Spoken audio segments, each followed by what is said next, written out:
La délégation du ministère des Mines a séjourné du 10 au 20 octobre dernier à Dubaï pour participer à l'Expo Dubaï 2020. Cette équipe que conduisait la patronne des mines, Antoinette Ntsamba, a participé aux différentes activités de l'exposition qui durera 6 mois. La journée du 22 mai 2022 sera consacrée à la RDC. Ces assises se tiennent autour des 3 thèmes, à savoir la mobilité, la durabilité et l'opportunité.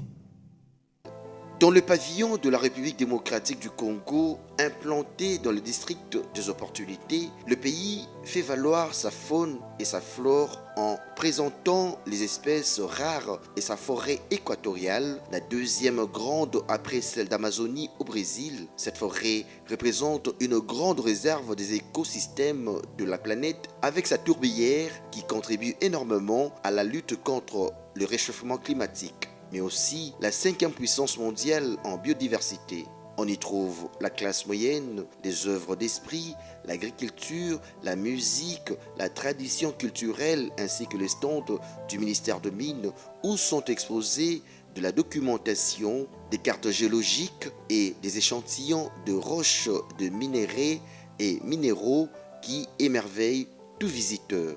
Le président de la République démocratique du Congo, Félix Antoine Tshisekedi Tshilombo, a honoré de sa présence l'expo par la participation à la conférence organisée par Global Business Forum Africa où il était l'invité spécial.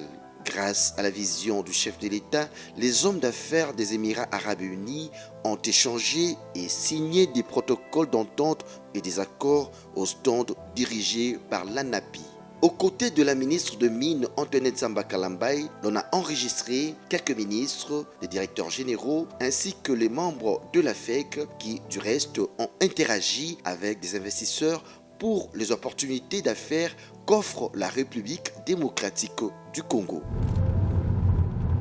Après son passage à l'Expo du 16 au 20 novembre, Madame la ministre de Mines, Antoinette Ntsamba Kalambai, a répondu à l'invitation de membres du Conseil d'Anvers de diamant en Belgique. Plusieurs sujets étaient à l'ordre du jour, dont la sécurisation du diamant destiné à l'exportation. Il y a eu signature de 2 mémorandums.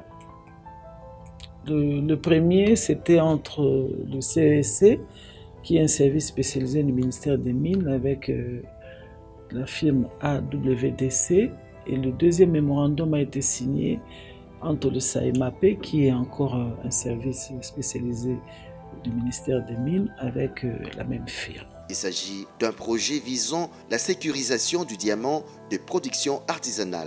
Sur terrain, la CTCPM va sécuriser les coopératives qui vont devoir collaborer aux 10 projets. C'est dans cette optique qu'une délégation de AWDC se rendra à Kinshasa en ce mois de novembre en vue de peaufiner des stratégies afin de renforcer la coopération entre la Belgique et la République démocratique du Congo dans le secteur minier.